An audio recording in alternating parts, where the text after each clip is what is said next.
y ese tipo de, digamos, valor agregado que puedas darle a tu comunicación personal puede contribuir a que varios, digamos, clientes potenciales confíen en ti, ¿no? Creo yo que eso es También te una parte importante. sumaría con el tema de la confianza, como el objetivo es proyectar la mayor cantidad de confianza posible, el agente inmobiliario tiene que manejar mucho sus redes sociales en cuanto a contactos, amigos, tiene que ser muy activo, no necesariamente en cosas que sea vendo una propiedad, sino en generar valor agregado en redes y en su propia personalidad. Y tiene que tener bien claro en qué nivel socioeconómico o en qué segmento es que él se siente más cómodo y se desenvuelve mejor. O sea, el agente inmobiliario tiene un perfil y ese perfil tiene que encajar con el perfil de su cliente potencial. Entonces, hay que conocer a su cliente y hay que conocerse a sí mismos también, ¿no? Porque el Ujú. valor agregado de un agente que no es una empresa es justamente de que es una persona. Y esa persona tiene que proyectar confianza y tiene que demostrarlo. Y valores, ¿no? De acuerdo. O sea, por Tenemos una ejemplo, siguiente pregunta que va de la mano con dando seguimiento al tema de la firma. La agilidad que pueda dar la firma digital, dice la pregunta, también debería ir de la mano con algunos cambios en los procesos de SUNAR, incluido Tribunal Registral, SAT y municipalidades. De hecho, sí. O sea, y actualmente, bueno, tenemos la ley del Estado digital, que está vigente desde hace varios años, donde el Estado peruano manifestó el interés por digitalizar la mayoría de sus procesos. Y en estas semanas vamos a estar anunciando también pronto un webinar que vamos a dar en coordinación con el estudio Murillo, donde ellos van a proponer una iniciativa por la digitalización del proceso de otorgamiento de licencias de construcción, para poder agilizar y reactivar el ingreso de nuevos proyectos al mercado inmobiliario, que también va a estar bueno, y ahí vamos a profundizar mucho sobre ese tema. Uh -huh. Tenemos otra pregunta por aquí. ¿La necesidad de caja está afectando al sector? ¿Habrá más competencia por vender? ¿Creen que bajarán los precios de mercado? ¿Qué piensan? Esta es una pregunta bien interesante que ha sido muy discutida por todo el mundo, ¿no? Si efectivamente los precios de alguna manera o no van a retroceder. Nosotros estimamos que no. Lo que vamos a Yo tener es un diferenciaría, panorama yo te muy lleno de diferenciaría ofertas. precio de valor metro cuadrado. Hay que diferenciar esos dos, primero. Sí, o sea, hacia eso vamos, ¿no? O sea, es un poco la diferencia, como dice Fer, entre la oferta y el precio de lista, ¿no? O sea, si bien vamos a enfrentarnos a un panorama en el cual muchas de las empresas que estaban en obra gruesa, acabados o excavaciones, incluso dependiendo de su fondeo y de su estructura, se ven en la necesidad de liquidar stocks y tienen que salir más agresivamente a competir un poco por precio para colocar las unidades, porque todos sabemos que el sector inmobiliario es un negocio de tiempos, es un negocio financiero, básicamente, ¿no? Mientras más rápido te deshagas del stock, mayor será la rentabilidad del ejercicio proyectado en una cantidad de meses, ¿no? Sí. Entonces, finalmente, en nuestro sector es particularmente importante o relevante la frase de el tiempo es dinero, ¿no? Entonces, sí, las inmobiliarias que se enfrentaban a una para como la que ha impuesto la crisis sanitaria se ven en la necesidad de recurrir a estos remates, pero el resto no. ¿No? El resto del mercado, si bien se va a afectar en promedio el precio por metro cuadrado, cuando uno analice en macro los distritos, va a tener promedios un poquito más bajos, sí, pero van a ser coyunturales, ¿no? Y nosotros estimamos que no van a ser una tendencia sostenida a reducción de precios bajo ninguna circunstancia. No, aparte hay que ver lo que pasó en las crisis anteriores. O sea, hay que pensar que en el 2009 los precios no se redujeron. Al contrario, se redujeron las tipologías y los precios crecieron. El valor metro cuadrado creció un montón en unos distritos y en otros el precio se redujo, pero subieron las ventas. Por ejemplo, lo que pasó en Magdalena. Magdalena, eh, los terrenos empezaron costando 40 a 170 dólares el metro cuadrado, de eso debe haber sido por el 2005 o antes, y ya por el 2008, 2009 estábamos hablando de precios de mercado competitivos con San Isidro. Y todo eso en medio de la misma crisis, en medio del mismo lío. Y lo mismo pasó en el 2016, cuando se hablaba de burbuja inmobiliaria, cuando se hablaba de que iba a haber desempleo, de que la bolsa caía. y que cayó el oro también en esa época, al final los precios de vivienda no bajaron. Y es por un simple razón que Giorgio lo ha dicho, pero hago hincapié, ¿no? Que es los proyectos que más ansiedad y necesidad tienen de vender son los que están más adelantados de la obra y por lo tanto son los que van a poder hacer mayor cantidad de ofertas. Pero esas ofertas que van a hacer no pueden disminuir del precio, o sea, no pueden bajar, no pueden ser mayores a lo que ya pagaron por la construcción, por el terreno, por la gestión y por el interés financiero del proyecto. Entonces, al final, lo único que pueden bajar es utilidad, ¿no? Lo cual quiere decir de que hay un techo o hay un piso a lo más bajo que van a poder hacer las ofertas. Y todo el resto de proyectos que recién acababan de comprar terrenos, que estaban en proceso de hacer los trámites, todos esos proyectos que se han paralizado, esas empresas siguen pagando gente, siguen pagando alquileres, siguen pagando un montón de cosas, no tienen motivo por lo cual deberían de bajar sus precios, al menos que sus utilidades sean las que bajen o que se reduzcan las tipologías para encajar en otro perfil. Pero no tienen razón para bajar los precios ni tienen cómo bajar los precios. Y los proyectos nuevos que salgan después van a salir producto de la especulación de suelo que sea frenada por estos primeros dos grupos.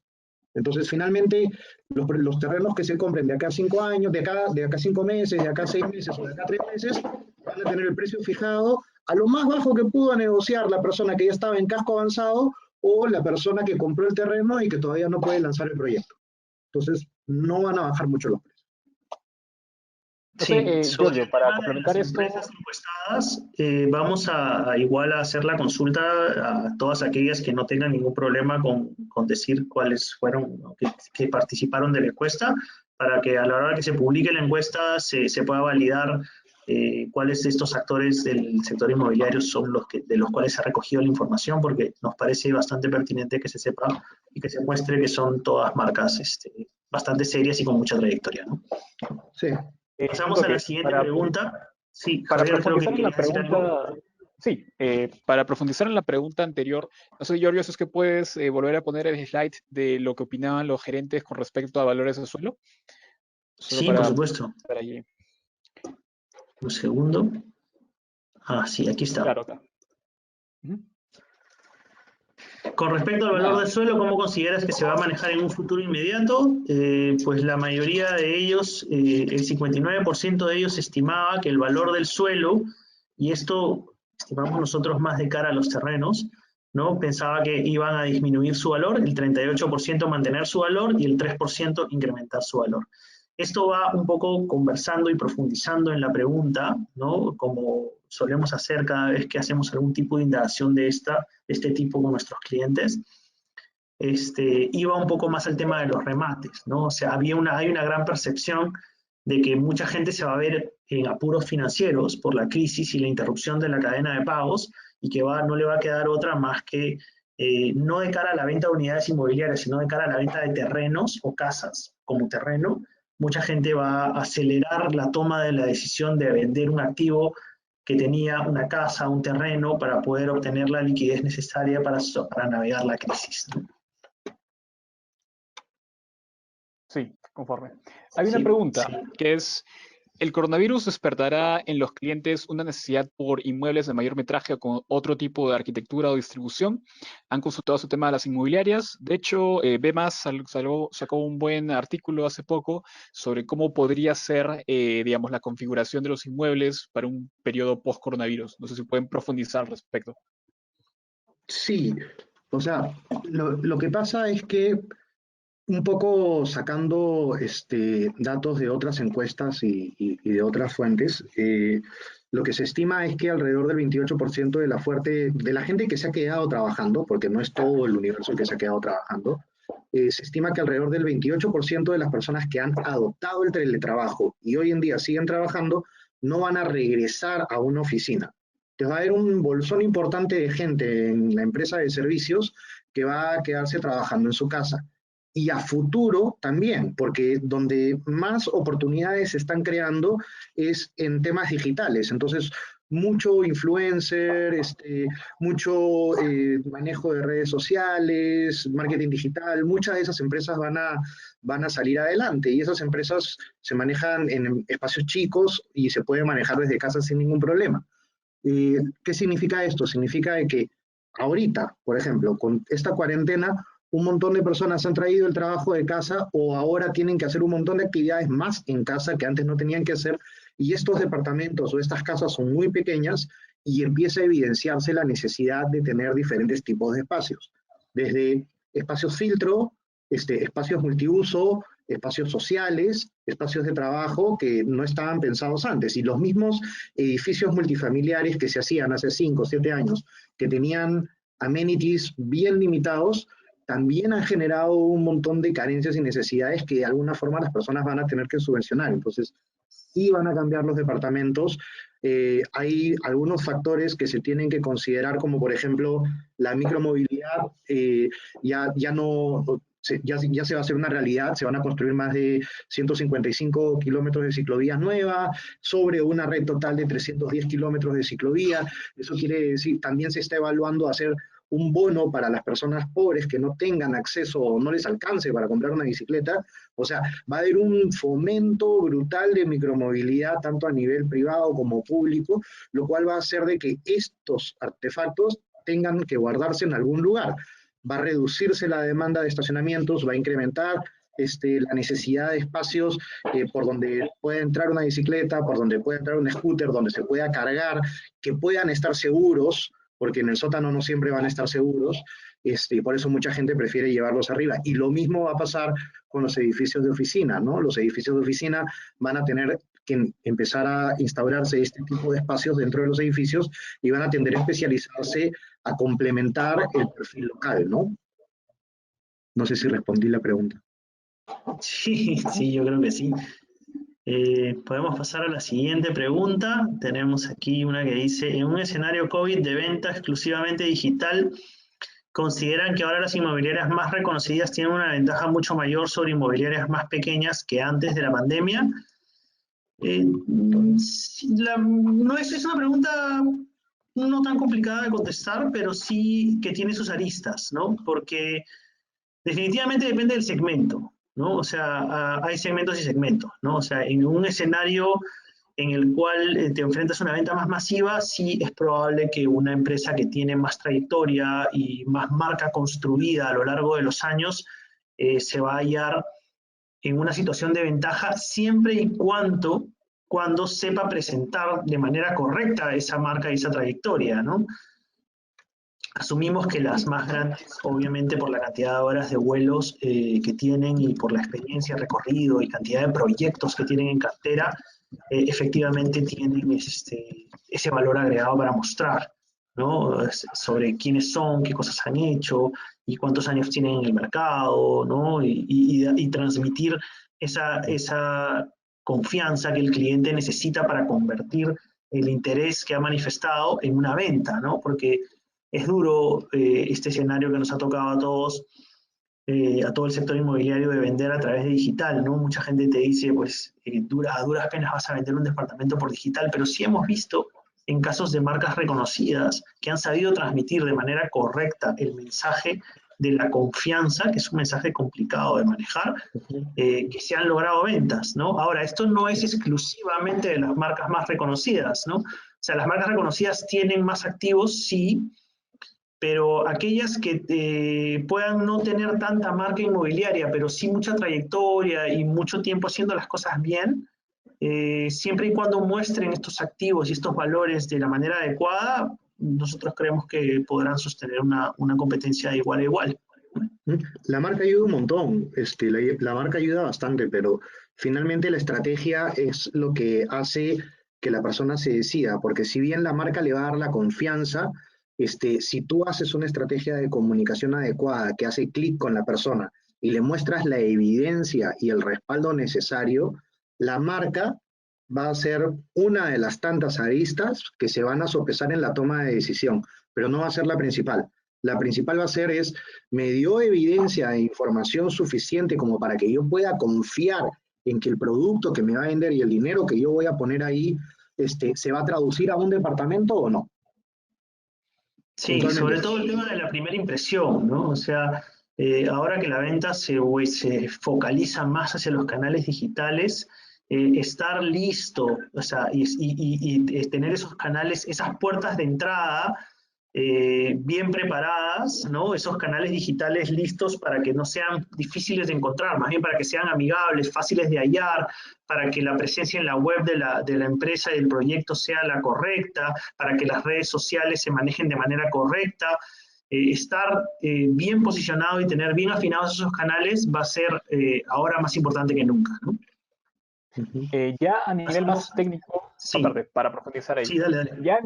ya a nivel más técnico, en digital, a veces, digamos, a la gente que viene de una microempresa o viene de una empresa más pequeña, le asusta el tema de competir directamente con una empresa que tiene mayor presupuesto digital o mayor expertise, digamos, para que puede meterte $1,000 en Facebook al mes y tú solo puedes poner, qué sé yo, $100, ¿no? Sin embargo, eso no impide realmente que tú puedas competir de tú a tú, ¿no?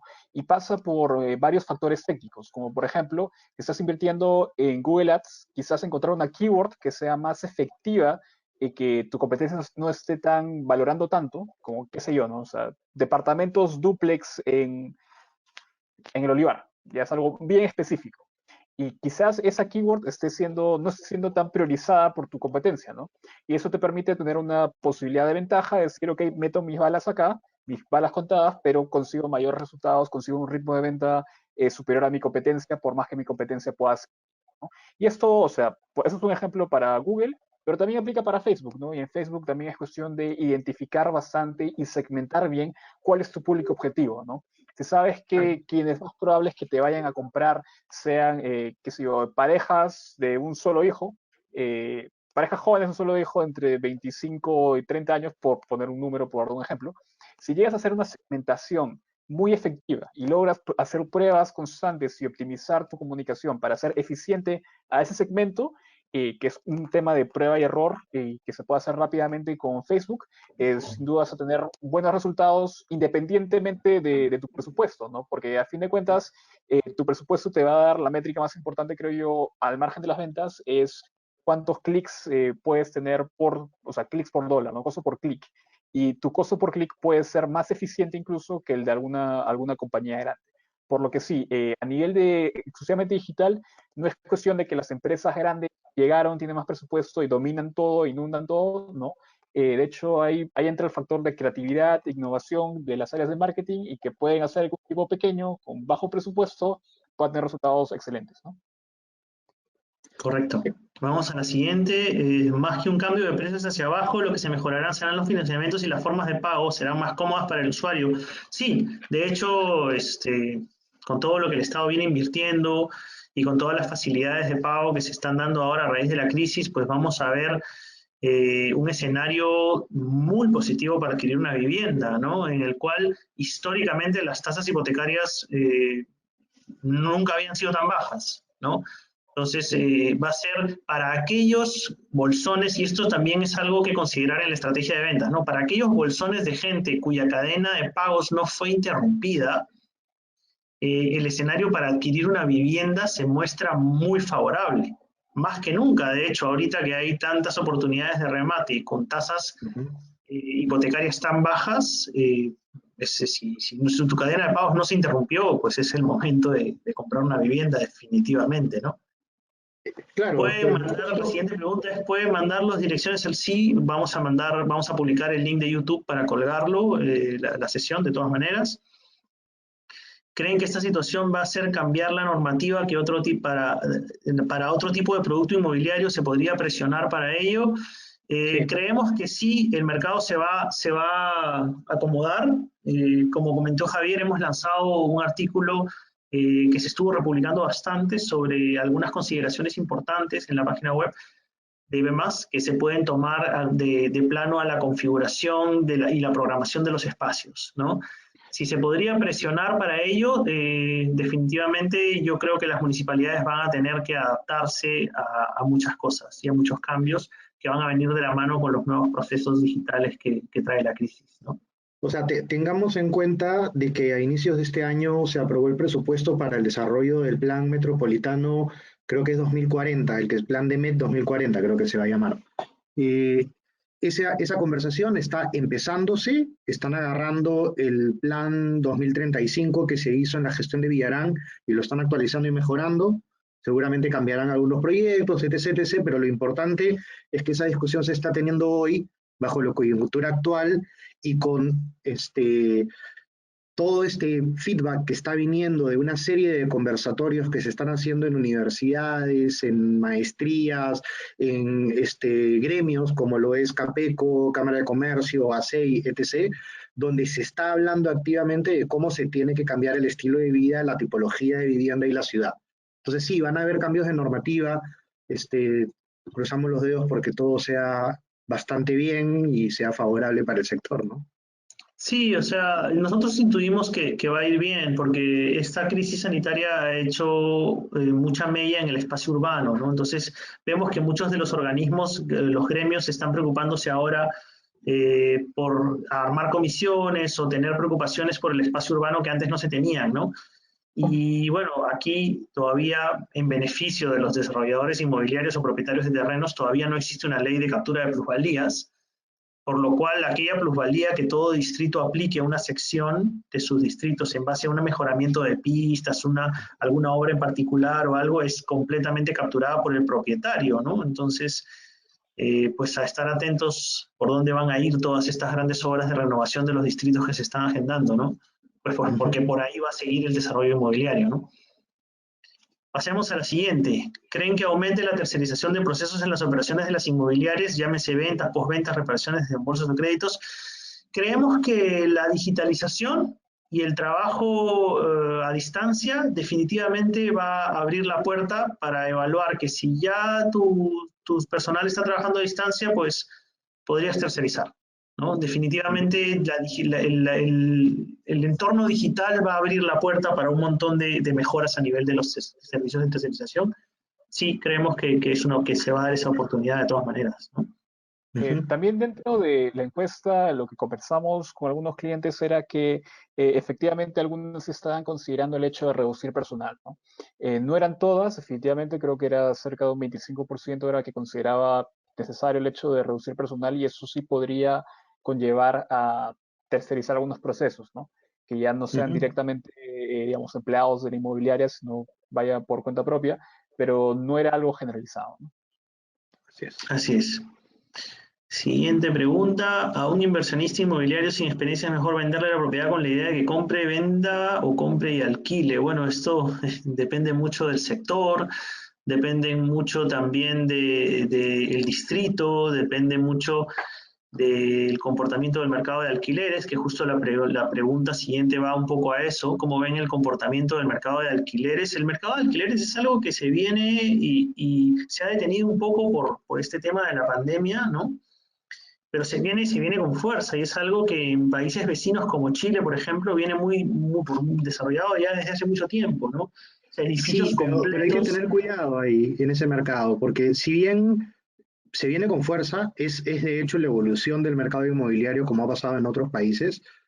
Esta crisis lo que ha hecho es que los hoteles han empezado a incursionar en este mercado y si no se activa el sector turismo, van a haber de repente un montón de ofertas de alquileres formales con alto grado de calidad y bajo precio y no va a haber espacio para entrar con proyectos nuevos. Entonces, Sí, podría suceder. Esa es una bandera roja que hay que mantener mapeada, ¿no? Y hay que estar atentos a eso, ¿no? Pero así el es. panorama que observábamos hace no mucho nosotros con varios clientes y varios estudios que hemos realizado para el mercado de alquileres es que pues definitivamente es un tema que se viene con fuerza, ¿no? Y que Es hace muy mucha positivo. lógica a todo un segmento de la población de la PEA que está recién iniciándose en sus actividades, es una PEA joven y que no tiene todavía, no está en capacidad de adquirir una vivienda, o por último no quiere adquirir una vivienda, pero sí quiere independizarse, ¿no? Entonces sí es un segmento que se va a dinamizar mucho, de hecho muchos proyectos están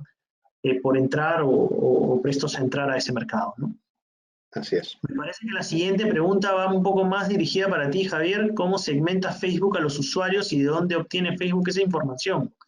Es una pregunta Ah, bastante amplia. sí, bueno, o sea, es sencillamente la información que tiene Facebook es la información que los usuarios le brindan, ¿no? O sea, tú cuando te creas Facebook, le dices a Facebook probablemente, no sé, dónde estás, o sea, en qué ciudad estás, cuántos años tienes, si es que eres hombre o mujer, ese tipo de cosas, cuál es tu cumpleaños, etc. Y esa data la procesa y tiene data de millones, millones, millones de usuarios que al final, digamos, en la plataforma de anuncios, Facebook no la segmenta de por sí, sino que uno la segmenta, ¿no? O sea, yo quiero mostrarle este anuncio únicamente a hombres que vivan en Lima y que tengan edad entre 30 y 40 años. Y, digamos, le va a tratar de, en los feeds, en el newsfeed de cada una de las personas que, digamos, se asemejen a tu público, va a presentar anuncios, ¿no? Sí, básicamente la respuesta. Y bueno, hay un montón de dónde obtiene Facebook la data y si es que hay otra gente que lo obtiene, entramos a Cambridge Analytica y temas conspiracionistas, que eso es otra discusión. Sí, bueno, preferimos no entrar por ese camino. ¿Qué comentarios tienes sobre los cambios al crédito a mi vivienda con el aumento del bono y la reducción del porcentaje de la cuota inicial? Bueno, estas medidas definitivamente se han dado para dinamizar el mercado, ¿no? Ante una situación de miedo de para globalizada, ¿no? Donde las ventas se han caído muchísimo, ¿no? Y donde la conversión de separaciones hacia ventas, como hemos visto en las encuestas, está alrededor del 25% del objetivo mapeado, ¿no? Y va ascendiendo lentamente conforme vamos saliendo de la cuarentena, pues definitivamente estas medidas están pues de cara a la agilización del mercado, ya que es uno de los principales dinamizadores de la economía, ¿no? Claro, No pretende perdamos de agilizar vista el que... mercado, ¿no? Uh -huh. Sí, es lo que busca, pero eh, por lo menos el bono no incide tanto en la cuota mensual, que es lo que le duele al cliente, como sí incide el interés, ¿no? La tasa. Si Uh -huh. tú das incentivos para ahorro de cuota inicial, das incentivos para disminución del interés, no necesitas dar bonos al final del ejercicio si durante 15, 20, 30 años esa persona se va a olvidar del bono, ¿no? Y cuando al final lo reciba, va a ser nunca lo sentí. Entonces, más importante que el bono, porque el bono es más un discurso comercial a estas alturas, es el tema del interés financiero. Y si es que se va a dar un bono más fuerte, debería de darse en el segmento de techo propio, pero ya hicieron bastante con eliminar las barreras de entrada, con las normativas y las ordenanzas que han ido sacando, ¿no? De acuerdo, sí. ¿Cómo creen ustedes que se podría impulsar la venta del producto de lotes de habilitación urbana? Bueno, ese es un tema, me parece, para otro webinar, porque es todo un mundo Es un diferente. tema bien complejo. Tema, Es un tema bien es un tema complejo bien complejo, y, ¿no?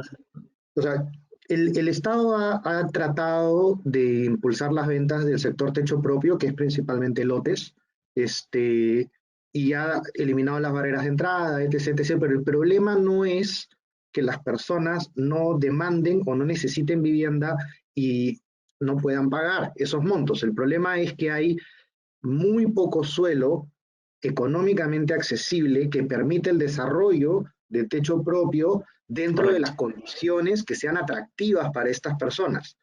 Entonces terminas desarrollando proyectos con márgenes de ganancia muy bajos, con muy poco valor agregado y muy poca gente quiere entrar a ofrecer. Y si muy poca gente entra a ofrecer, el producto que hay es deficiente respecto a la cantidad de demanda inmensa que hay en el mercado. Entonces, más que eliminar las barreras de entrada de los clientes potenciales, tienen que evaluar eliminar las barreras de entrada del desarrollador inmobiliario para que los costos no incidan tanto en el precio final del inmueble.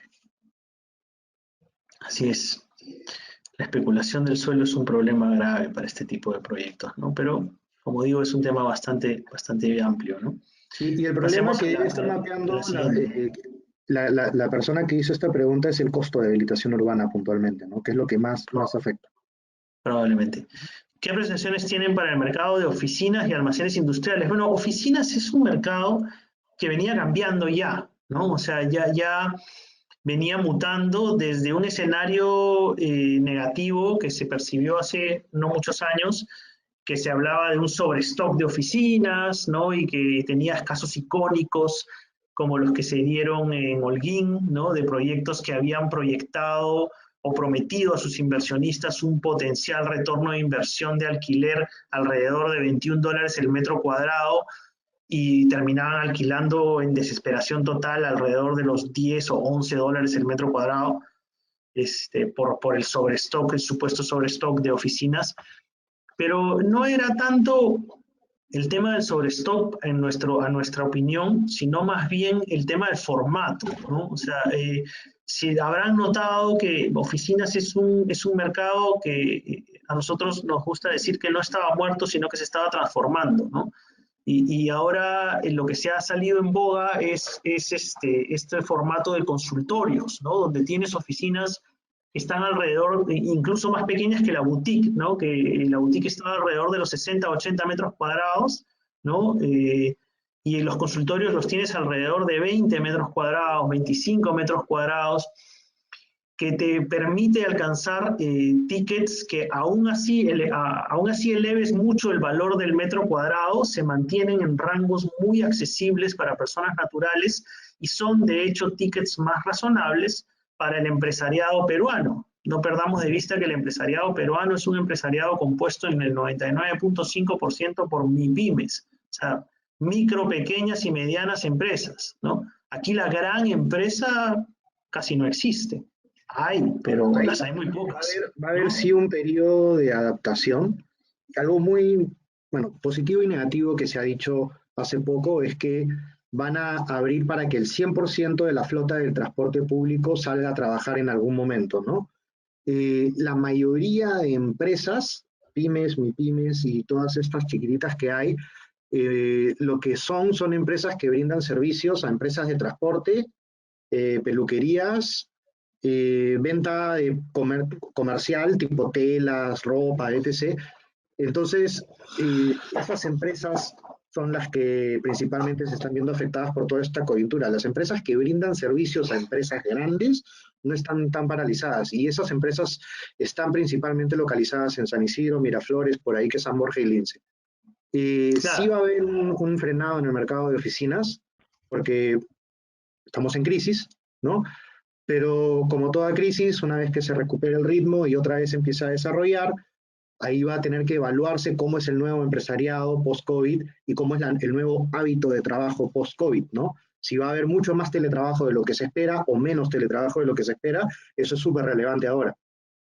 Sí, de Digamos, hecho, hemos tenido varias discusiones con clientes o conversaciones con clientes donde se han evaluado escenarios como, ¿no?, el reformateo hacia formato de consultorios o la promoción o la retención de los metros cuadrados para convertirlos a una especie de resurgimiento del cowork, ya que se hablaba mucho últimamente de la caída de WeWork y estos fenómenos de que el cowork pues venía un poco de bajada, pero todavía es pronto para tomar una decisión de ese tipo, ¿no? Hay que ver cómo se acomodan las piezas post-COVID, como dice Fernando, ¿no? Uh claro, -huh. y solo Así, para comentar, sí. digamos, en mi caso, yo siendo una pequeña empresa donde somos menos de 10 personas, lo que siempre pensamos, obviamente, cuando estás creando tu empresa, nadie piensa voy a pagar una oficina en la Avenida Holguín al primer momento, ¿no? Creo que muchas empresas peruanas también pasan por racionalizar qué es lo que más les conviene. Creo que muchas empresas similares a una agencia de marketing de mediano, pequeño trabajo, pequeño, digamos, cantidad de personas, pensaba en lo que era primero un coworking, pero creo yo lo que pensaba era fundamentalmente en la comunidad que puede generarse en torno a ese coworking, ¿no? El hecho de obtener, digamos, conocimiento, expertise de otras personas, conseguir conocer otros tipos de proveedores, etc. Lo que la situación del coronavirus cambia hoy es que esa chamba que se podía hacer en el coworking realmente se puede hacer desde tu casa, ¿no? Y si es que ya no estás haciendo el trabajo antes, hoy en día, con todo el tema de la posibilidad del contagio, que incluso he escuchado que también mucho tiene que ver el tema del aire acondicionado, que creo que es común en oficinas, Mm. realmente hay menos incentivos que nunca para que empresas medianas o pequeñas se asienten o terminen pagando el alquiler de una oficina, ¿no? Es que antes ya pensaban Y en el aparte, confort.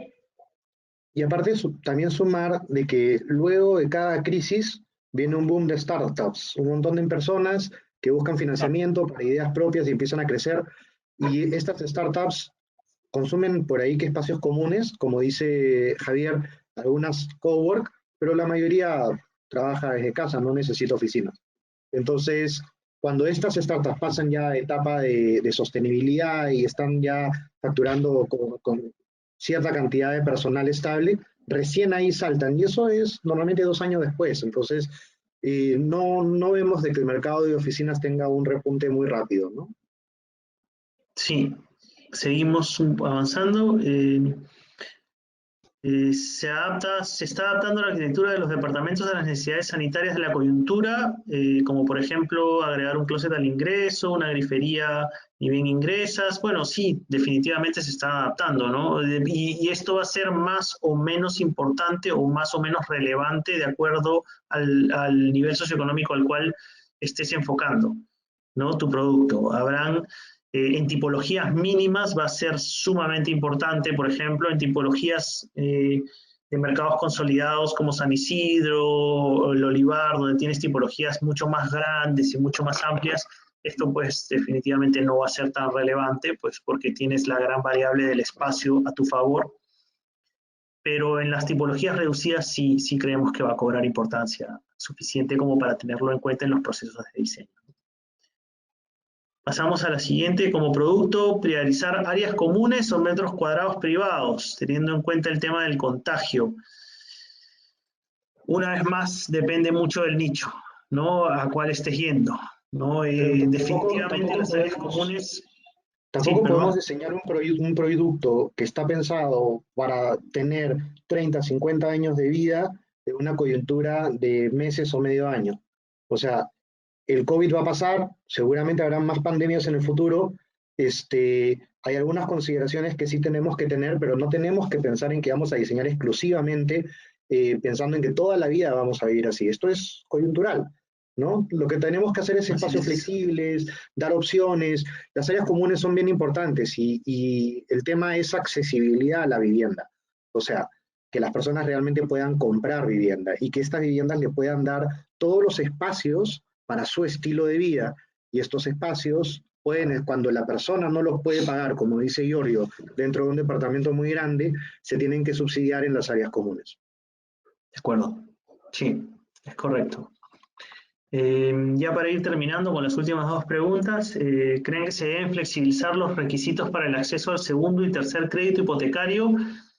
Pues es una pregunta complicada, ¿no? Pero no creo que sea una principal preocupación ahorita, ¿no? Con el déficit de vivienda tremendo que hay a la primera vivienda actualmente, me parece que actualmente la banca ya tiene bastante que ponderar ahí, ¿no? Y para el acceso al Pero, segundo o tercer crédito hipotecario, me parece que por ahora podría no ser prioritario. o sea, pensemos en el agente que el objetivo es dinamizar el segmento, ¿no? ¿Cuántas personas son realmente inversionistas que pueden comprar segunda o tercera vivienda? No, me imagino que no deben de representar ni el 15% del mercado. Y de esas personas que quieren comprarse, ¿cuántas realmente lo van a hacer? ¿No? Digamos otro 15% de ese 10%. ¿Ese volumen de gente dinamizaría el mercado? Yo entiendo que la pregunta viene por el retiro de las AFPs y que ahora un montón de personas van a tener capital para invertir en algo. este, es muy pequeño para tener ese mercado, para tener un impacto significativo a nivel macro, ¿no? Tienen que buscar más el tema del interés hacia mi vivienda, hacia bono verde, hacia techo propio. Claro, recordemos que estos tipos de iniciativas de flexibilización de acceso a los créditos suelen ser impulsadas por los gremios o los principales actores o representantes de los mercados, ¿no? En este caso, pues CAPE, COACE, Colegio de Arquitectos, Colegio de Ingenieros, ¿no? Y lo que se busca, como dice Fernando, son políticas de alcance pues mayoritario, ¿no? Que abarquen una gran parte del mercado para que generen un efecto positivo a la economía. Pasamos a la siguiente y última pregunta. ¿Algunos hoteles están alquilando habitaciones como oficinas ante la falta de turismo? Sí, esto es un poco lo que comentaba Fernando, ¿no? Hay que tenerlo en cuenta en corto plazo para el tema del mercado de alquileres, pues porque considerando que cuando revierta el efecto del coronavirus, como dice Fernando, pues el turismo debería reactivar y de hecho el gobierno está tomando muchas medidas o evaluando muchas medidas, ha anunciado que está evaluando muchas medidas para reactivar este sector, que es una importante fuente de ingresos para el Perú. Y esto debería revertir, porque finalmente pues el alquiler a turista es mucho más atractivo para el hotel que el alquiler al usuario local, ¿no? Así es. Con esto terminamos la sección de preguntas. Nos hemos excedido un poquito, pero creo que me parece que ha valido la pena. Muchísimas gracias por su asistencia y con todos los que se han quedado con nosotros hasta ahora. Sí, Javier. Sí, solo para recordarles, ¿no? Tanto BMAS como Dupan estamos ofreciendo en esta coyuntura un servicio de asesorías gratuitas para, Sí, digamos, es verdad. cualquier inmobiliaria que pueda estar interesada en, digamos, recibir algún tipo de ayuda o consejos con respecto a, digamos, cómo mejorar o cómo sobrellevar mejor toda esta crisis, ¿no? Les pueden consultar a ellos temas con respecto a estrategias comerciales. Nosotros no tenemos ningún problema en darles una auditoría breve a nivel de estrategias de marketing digital. Creo que en este momento de crisis hay que poner todos el hombro para que se recupere lo antes posible, ¿no? Así es, sí, correcto. De hecho, hemos publicado algo de contenido en nuestras redes sobre el servicio de consultoría, asesorías gratuitas. Igual está buenísimo que Javier haga el recordatorio y lo extendemos a todos los asistentes. Y una vez más, muchas gracias por su participación. Estaremos publicando los resultados de las encuestas y el video del webinar en nuestras redes en estos días. Hasta luego con todos y buenas noches. Muchas gracias. Hasta luego. Chao, chao.